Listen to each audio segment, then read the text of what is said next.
is disgusting. I want to tackle this first.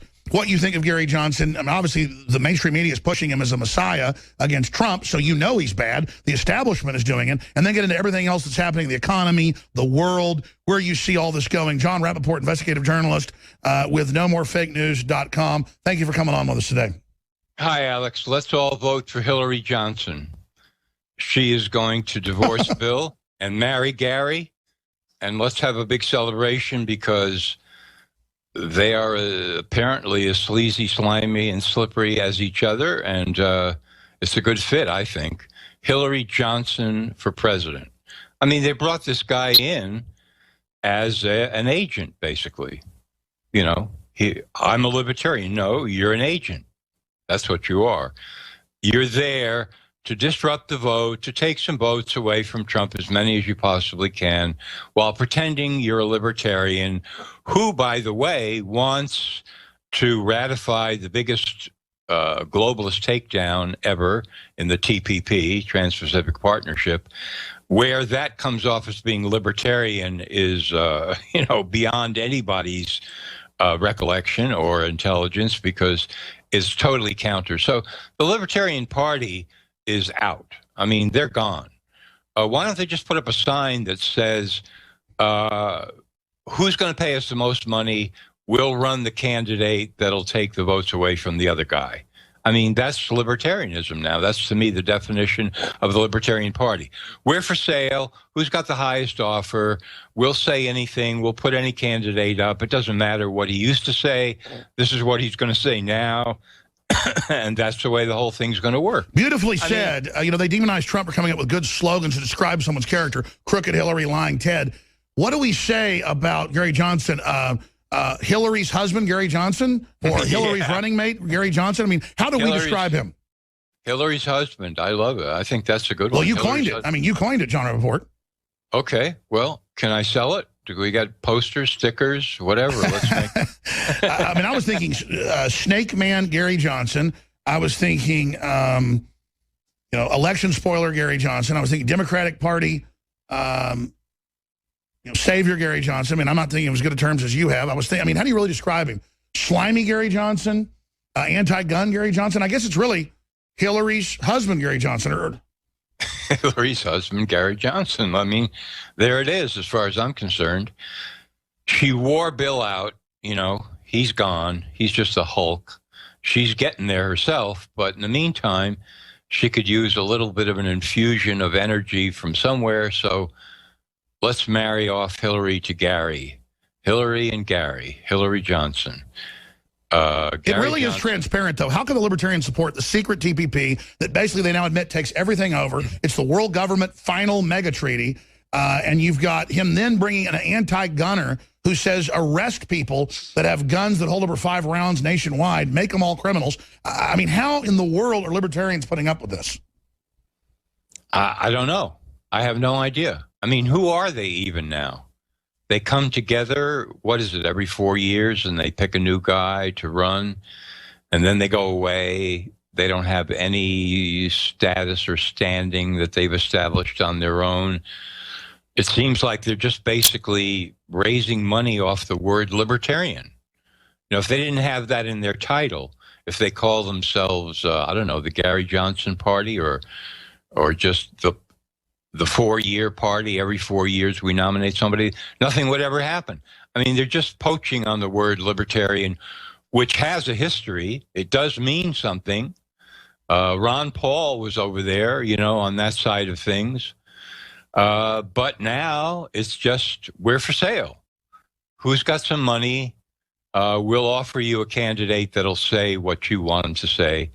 And I agree with you completely. This guy, he reminds me, Johnson, a little bit of a snapping turtle. When I was a kid, a snapping turtle came into our backyard, and I was warned. And I looked at this thing; it was pretty big, and it wasn't moving. And I thought, what harm could that? Just let me walk up to it and look at it. And I kind of put my finger near where I thought his head would be, and all of a sudden, pow! He was a snapping turtle, man. And that's the way he turned in that interview. All of a sudden, well, don't use that term and so forth. And then bang, he suddenly attacks the interview. And again, I get mad interviews too, but it was the instantaneousness. It was how he had this fake friendly demeanor and then instantly, like a moray eel or a snapping turtle, shoots out of the hole. And I'm telling you, I'm not exaggerating. The creepiness in that studio a few years ago, and I interviewed the guy a lot, when he was sitting there, at first I thought like something was wrong with his face or he was having a seizure because he was like really looking like he wanted to kill me. And I was like, and he wouldn't talk to me during the breaks hardly. And then after a couple of breaks, I thought, this guy is really hating on me, but then getting on air and acting all nice. And I remember asking the crew, why do you even come here? It was acting really weird. You're a smart guy into psychology. I mean, that's what you write about. What do you think that sounds like, what you just heard myself and CJ describe? Because believe me, that's what he was doing. I've seen a lot of people who have this, they used to call them yuppies 10, 15 years ago.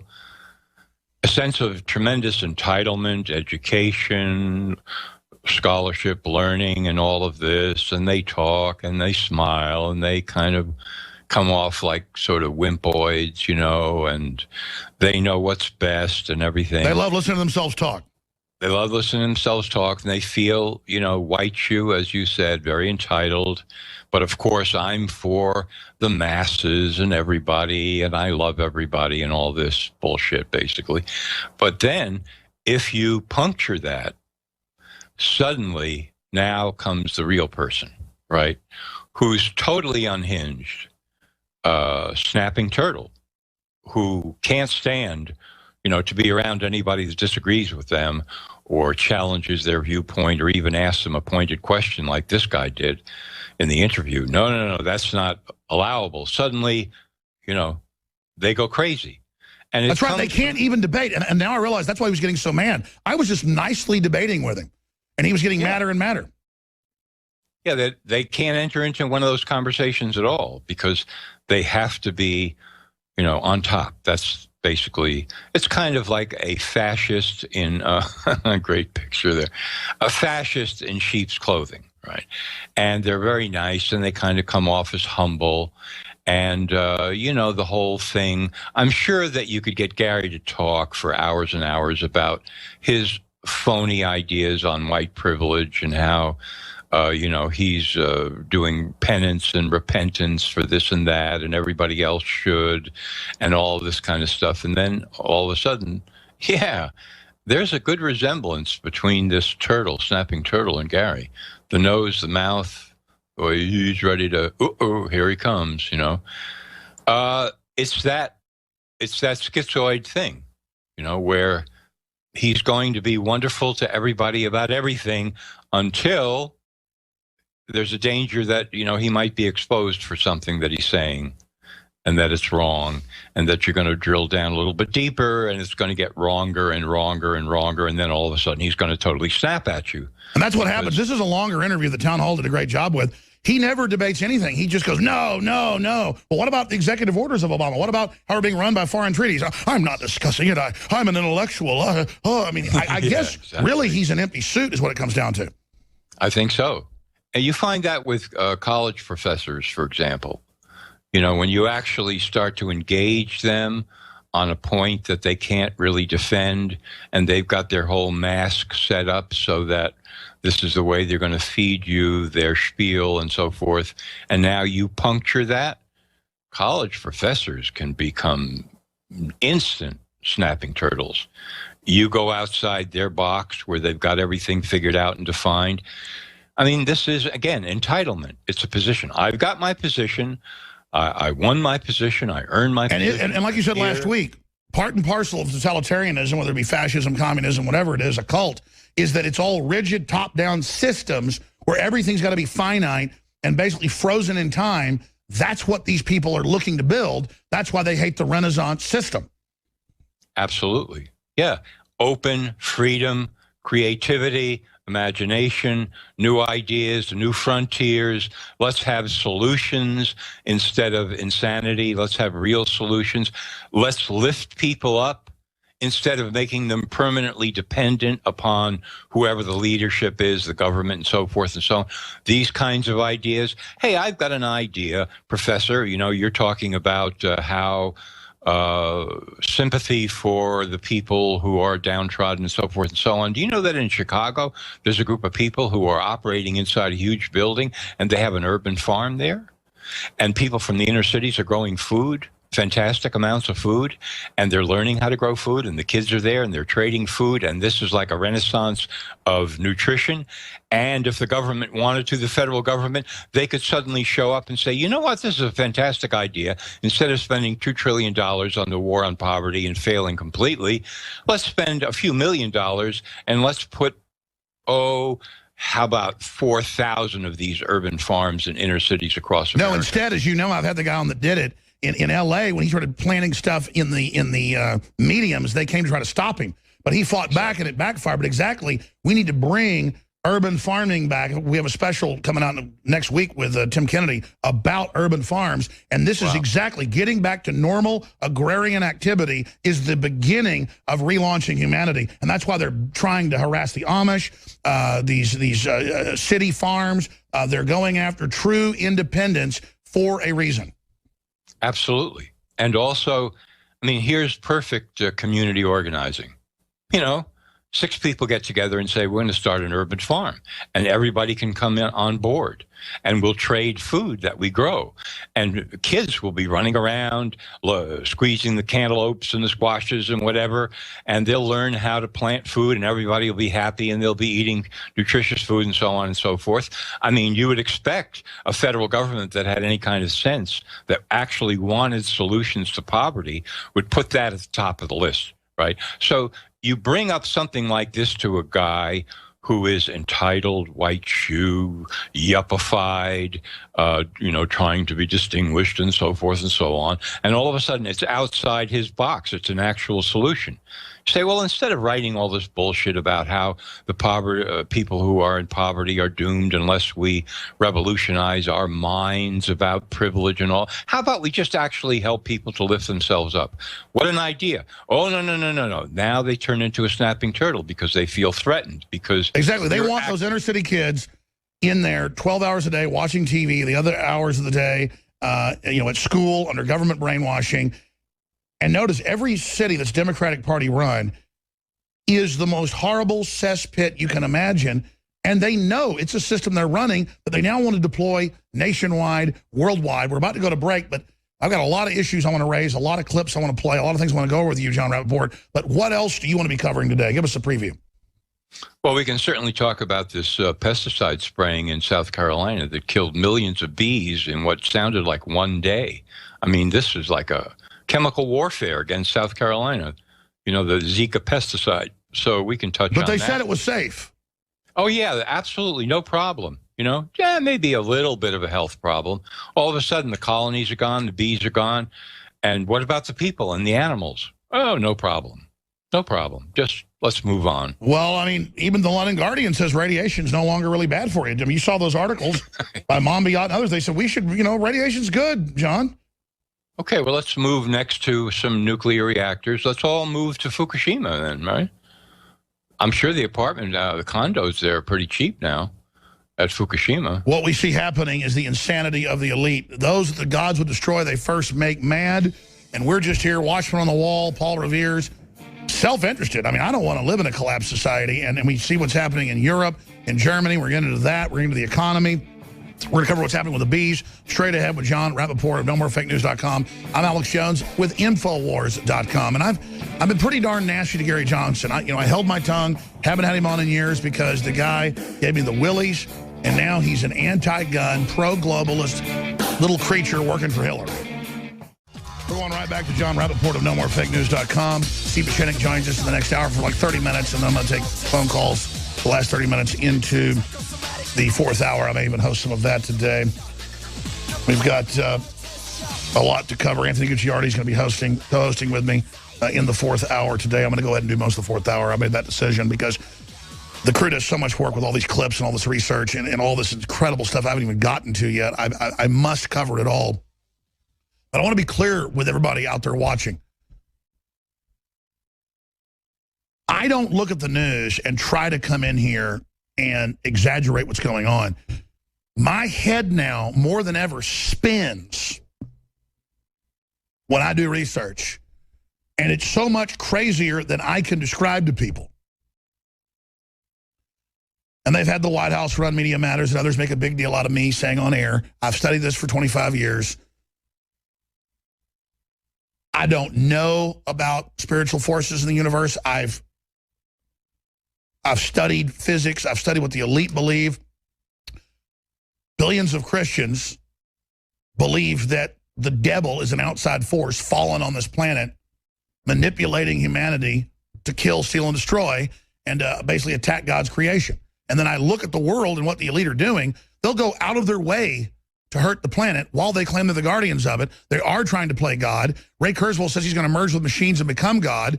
Almost every major billionaire out there goes to these private consortium meetings, and they discuss how to bring in world government, exterminate the majority of us. Bill Joy writes cover articles about it, admitting it.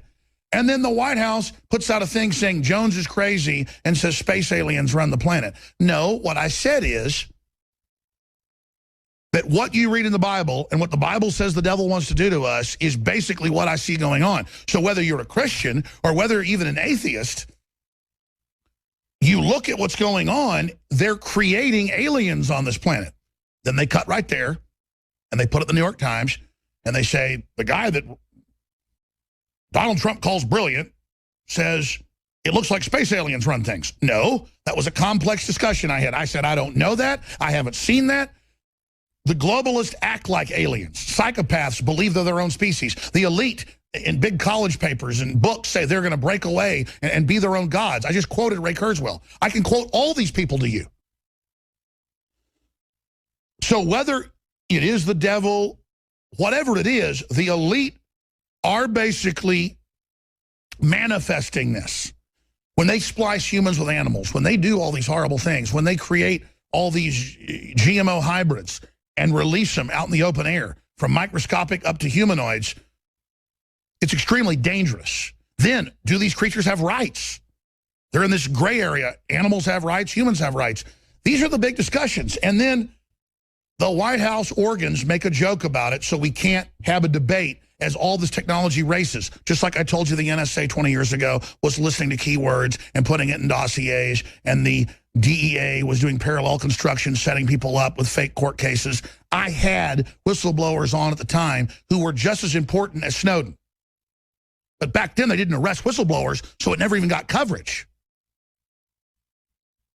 The internet wasn't big enough then. So what I'm getting at here is, I told you all about the New World Order, all about their global plan, all about their carbon taxes, how they would set it up, how they would roll it out, how they'd use huge immigrant waves and collapsing third world to then make the West fall as well. I broke it all down. I showed you the university papers. I broke down Cloward and Piven. You know, as an audience, this is real. You gave me a lot of information as well. Now they've constructed this thing, and I really see it in the news. I see it on the street. In the last few weeks, they have intensified their operations 20 times. I believe the New World Order started September 1st. That's a date I'm putting on it. They like to launch things September 1st, and just the whole atmosphere has changed. All the intensification of evil, the intensification of mind war, the intensification of the brainwashing has all just crescendoed like a huge finale of an orchestra at the end of a play. And right when you thought it couldn't get louder, it went way up above that. Now I'm going to ask this gentleman, because he's a really smart fellow and he studied this in depth, and he can probably bring some clarity to this. Disagree if you disagree, John, I know you will, or agree, and then break down, before we get into what's happening to the earth itself and the bees, why this is happening and what you would say about this point we've reached in the universe, and why the elite universally are building something that's anti-human and so ugly. I mean, there is a spirit to it. There is a energy to it. I don't know where it's coming from. I mean, let's just say theoretically. I don't know. I mean, I'm a Christian. I'm raised that way. I love goodness. I love God.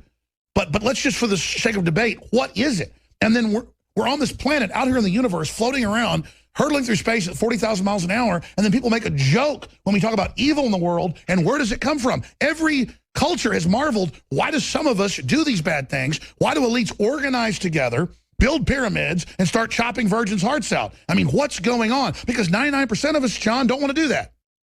Absolutely. Well, here's one of the things anyway. Look at what's happening. Anybody who says now that a nation has any right whatsoever to be sovereign in any sense of the word, independent, self-sufficient, ooh, God forbid that, or an individual, that's what it really comes down to. Independent, makes up his own mind, sees things the way he sees it, makes decisions, responsible for his own life in every way possible. This is the cardinal sin. This is what has to be attacked. Because the globalist plan, obviously, is to make one giant unified cheese glob of the entire planet that is run from above by them. That's the theme. That's what they've been shooting for and aiming for all along. We're all together in this, and it's all one. It takes a village, and all of this kind of insane, supposedly humanitarian propaganda is a complete front for evil. That's the way the game is played. It's been played that way probably since the beginning of time. But now there's technology, and now there's media, and now there's propaganda and so forth. So they are perceiving the globalists, the controllers, the evil ones, a bigger threat than ever, because they can see around them that there is a movement in the other direction. People are saying, wait a minute, are you saying that, I don't know, I was raised in France, and so if I consider myself French, I'm committing some kind of a thought crime now? That I have to be European with everything that implies? That your implications? And then you merge with Islam. Now you have to merge with that. They're stealing our identities and then replacing it with death. Yeah, with death, exactly. Bow down, don't say anything, forgive everything, be humble, and die. I mean, that seems to be the motto of globalism. And we, the globalists, are sitting in the steamroller, and we're coming down the street. They're saying, it's our planet, we took it over, we're about to merge with machines and become gods, get ready, we're going to kill you. And then they come out in publications every day now. We talked about this 20 years ago, John, no one would talk about it. And, oh, we're kooks. We were reading their own white papers. Now it's all over the news. The Earth's going to be so great once humans are gone, and elites, are going to merge with machines and become gods, but only after they kill you. And you're like, whoa, they're in the news saying this, but it's like, it's in New Scientist, and it's on CNN, like it's fun. Like, wow, you've got to admit it would be better without us on Earth. Right. Let's all commit collective suicide as our final act of contrition and penance and so forth. And I've been following this whole, technocratic thing for a long time as well.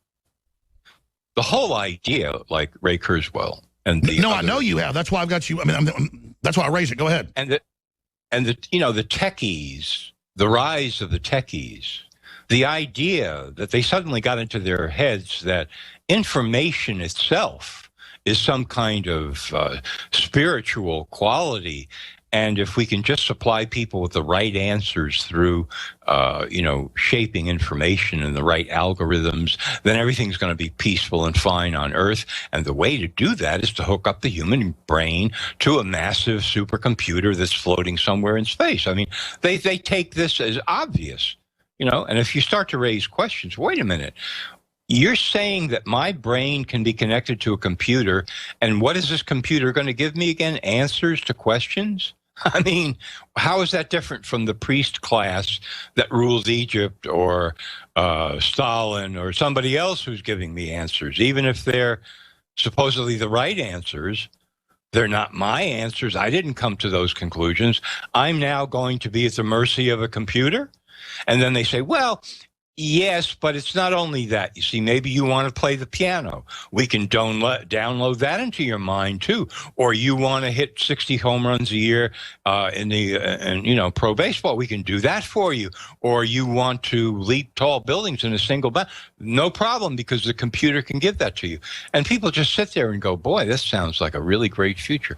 Are you kidding? I mean, can you think about this and how ridiculous? I mean, aside from being a total fascist setup, can you even start to think about how ridiculous that sounds? How is a computer going to do that for anybody? It's not. It's just another way to make slaves. And we also have the UN pushing the zeitgeist movement. That guy comes on my show and says, you'll be put in a re-education camp if you don't submit. Then he comes out and says, I'm a liar. It didn't happen when I have the clip. And then the UN and the New York Times start funding it, saying, yes, a computer will decide what you eat, where you live, what you do. Well, that's always been their model of technocracy. And then people say, oh, we'll be free. No, the globalist will program the computer. I mean, it's so obvious. And then people say, why are you attacking the freedom of zeitgeist? We won't have to work anymore. I mean, that's like telling me Obamacare was going to be free, John. Right. We won't have to work anymore and we'll be free. And as you and I have discussed before, Alex, many people seem to have lost their capacity to even understand what the word freedom means. So you can now, as a propagandist, substitute anything you want to for the word freedom. A computer making you a total slave and taking all your decisions away and running your life is freedom because it's fair. Yeah, that's right. Suddenly, fair becomes free. Wait a minute. How did that happen? And then who defines fair? And it's this word game. Who defines fair? Who defines fair? Exactly. It's that word game. Freedom is unlimited burgers at McDonald's. Is that what that means? In other words, if somebody says to me, you can eat free for the rest of your life, that's the same thing as me being free, having freedom. And then you find out it's Monsanto and Bill Gates, and what they're feeding you is going to kill you. Yeah, right. That's the punchline, right? Yeah, you're free to have all the goodies you want, and they will kill you. So now everything's good. So people don't even understand what the word means anymore. So if you say the word freedom... Well, now they say, I have a right not to be offended, and so there's only small free speech zones on the colleges now, and they're only open a few hours a day, a few days a week. So see, you're in a free country in this little free zone that we license, that we can close. But the definition of a license is the authorization to do something that would otherwise be illegal, or a letter of marque given to you by the royalty. Exactly. At Harvard Law School, which I wrote about this week again, you know, there were people, these are supposed to be the best and the brightest college graduates, and they go on to the most prestigious law school in the country, Harvard. And what happened there? Students said that they didn't want to hear the word rape or violate, meaning does this conduct violate the law? Because either word could trigger them. These were like the most elite law students in the country talking to their professors. Learning how to be basket cases. Learning how to create yourself over in the image of a basket case, exactly. How do I become a victim? And these students were saying, well, rape law shouldn't even be taught in law school because it would be traumatizing and it would reduce the overall performance of the students. So now there's not even any pretense that there's education going on. You know, it's not even, yes, we are. No, it's all about this propaganda campaign to encourage and nudge students over into thinking of themselves not just as victims, but endless victims. And like the only power they have is to go bully someone into doing what they say. I mean, it's like major universities have done things like Lynch Hall, named after a liberal patron that built the hall 50-something years ago. But the Attorney General agreed with it and said, yes, you need to change the name. It's hurtful because of lynching. And then her name is Loretta Lynch. I mean, there's no, it's like people screaming at you going, you're an effing white male and they're in white male. I want to play this clip since you mentioned the technocracy. It's a good one, I know. Tom Scott's got a great YouTube channel breaking this down. The virtual hell of uploading yourself into a machine, and then they zap the bad memories. That means your true memories and consciousness. And then this is what the military is looking at now, zapping. That's a lobotomy, folks, but high-tech lobotomies for the troops. Here it is. Welcome to life. We regret to inform you that your previous existence ended on January the 14th, 2052, following a road traffic accident. However, your consciousness was successfully uploaded to the Life Network by your primary care provider. You may be experiencing some confusion. Please remain calm. Life contains... Your mental state is being temporarily adjusted in order to calm you. Please remain calm. Life contains over 30,000 unique activities, networking with millions of other digitized minds, and the ability to contact undigitized friends and family. Please accept these terms and conditions in order to continue life. Your attention is particularly drawn to Section 2, Usage Rules and Limitations, Section 9, Privacy, and Section 11, Restricted Mental Activities. Thank you. Please select a life plan. Tier 1 is our premium offering, allowing full uninterrupted simulation of your pre-terminal state. It includes unlimited modification of your body plan, accelerated learning and recall, and full personal backup facilities. Tier 2 is our advertiser-supported offering. It contains many of the features of Tier 1, but at a significantly reduced cost. Some areas of the environment, such as the sky, may be replaced with targeted advertising, and your personal brand preferences may be altered to align with those of our sponsors. Tier 3 is our value offering. Thanks to our commercial partners, your experience at this tier is unlimited. However, some activities, sensors, and visual rendering options may be subject to a fair use policy. More complicated mental processes, including subconscious thought, creativity, and self-awareness, may be rate limited or disabled at times of significant server load. Thank you. Your stored mind contains one or more patents that contravene the Prevention of Crime and Terrorism Act of 2050. Please stand by while we adjust these patents. Your stored mind contains sections from 124,564 copyrighted works. In order to continue remembering these copyrighted works, a licensing fee of $18,000 per month is required. Would you like to continue remembering these works? Thank you. Please stand by.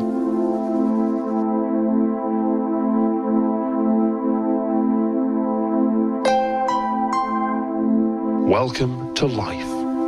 Do you wish to continue?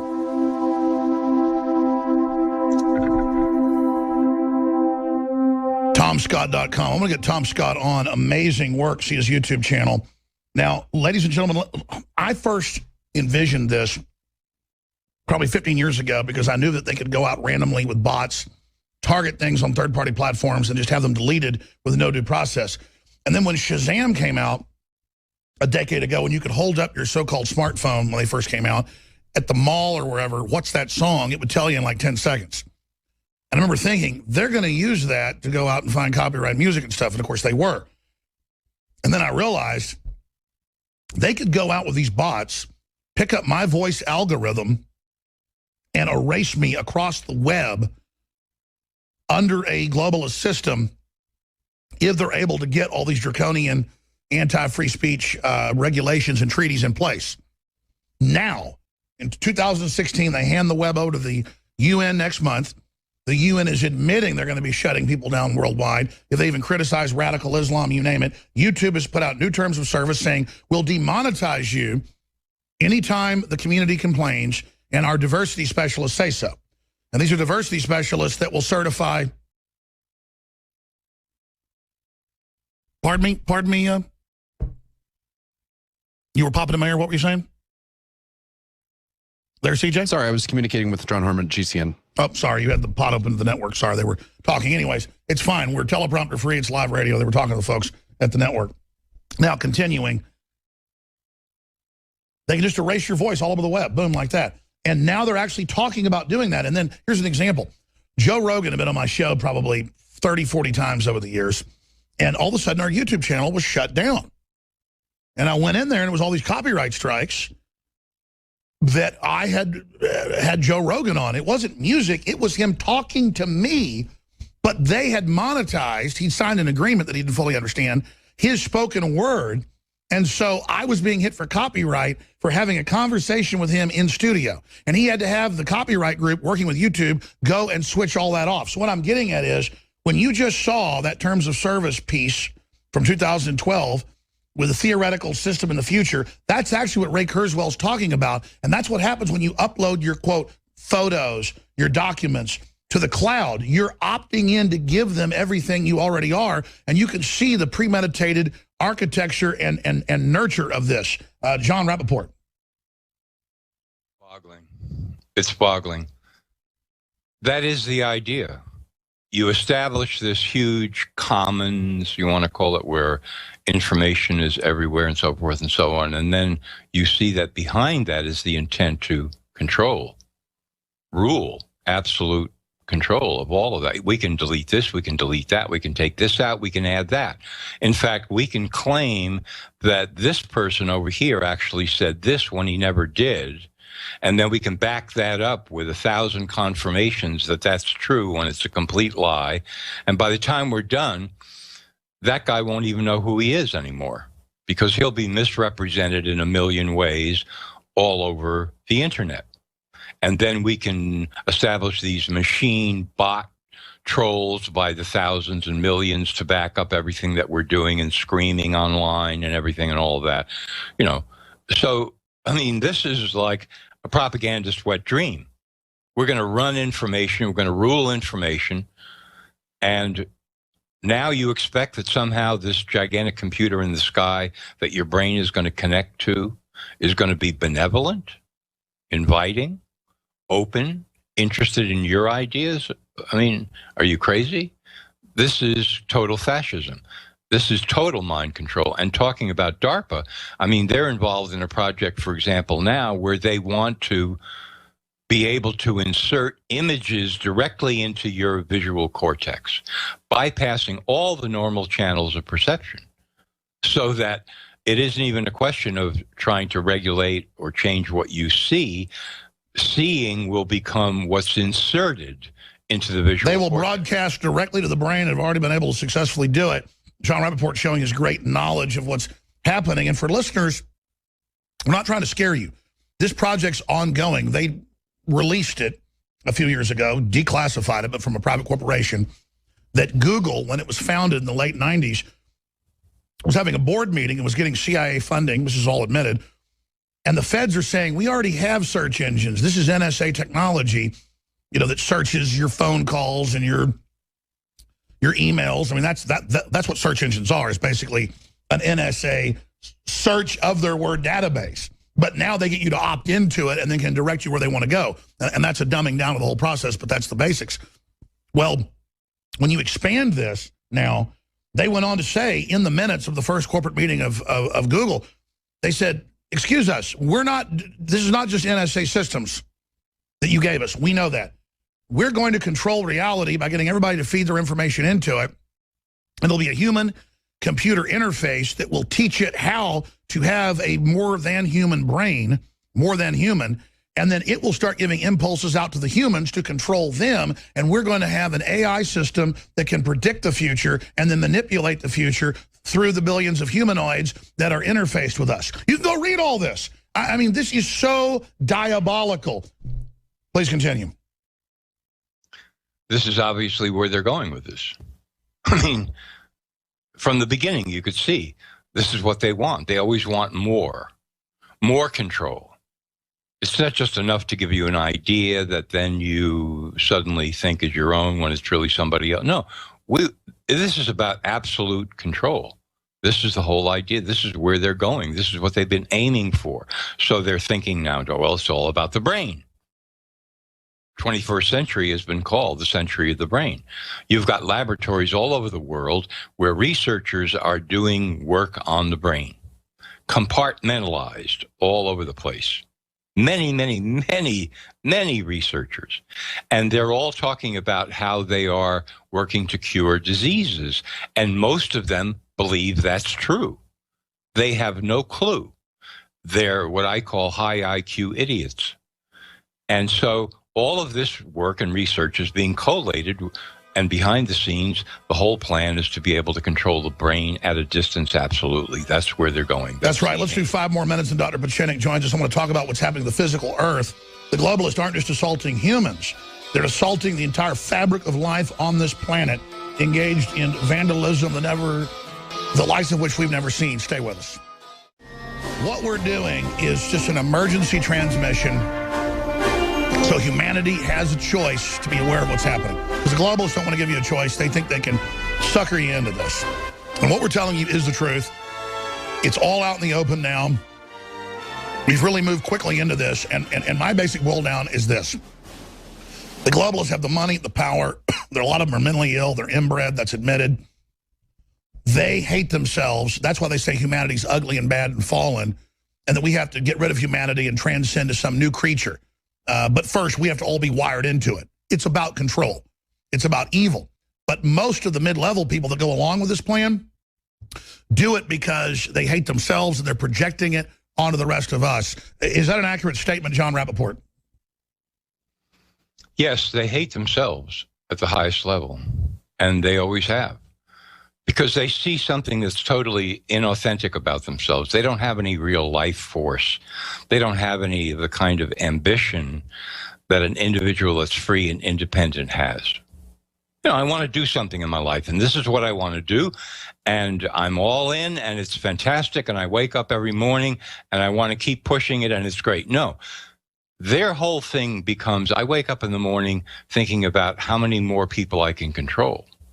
Why is that? Because they hate themselves, because they don't see anything. When they look inside, they see no life force of their own. They're totally removed. Vampiric. It's like they're abstracted from all that somehow.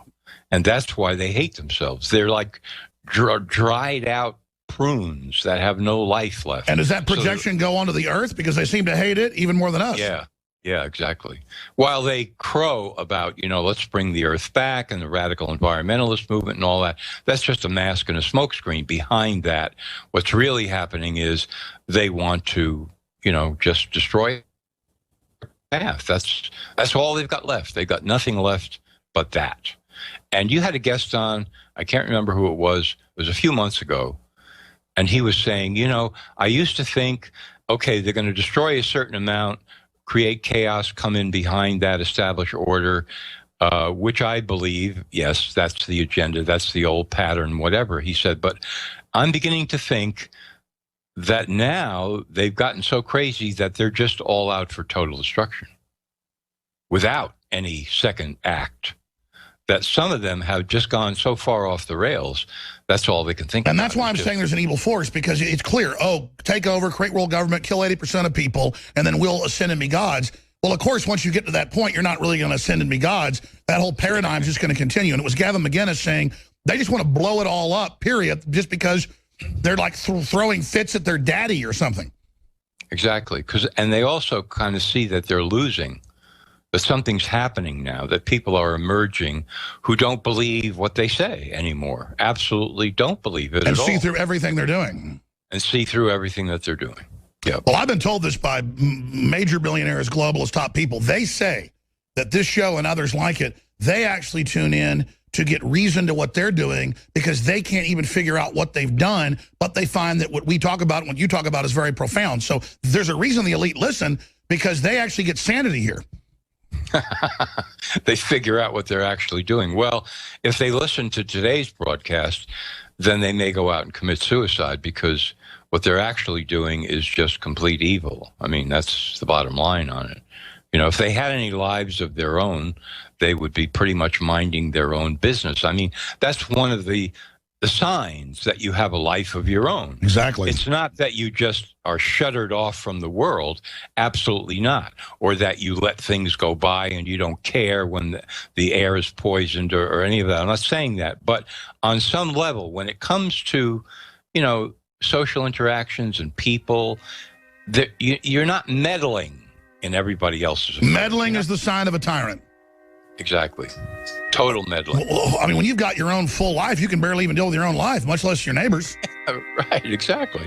You're doing what you want to do, and you don't need to mind their business. Powerful. John Rappaport. Well, I'm going to talk to you again very soon. Thank you for the time. Always very thought-provoking. NoMoreFakeNews.com. Find his books there. They're amazing. We'll be back with Steve Puchinik on what's really happening in this election.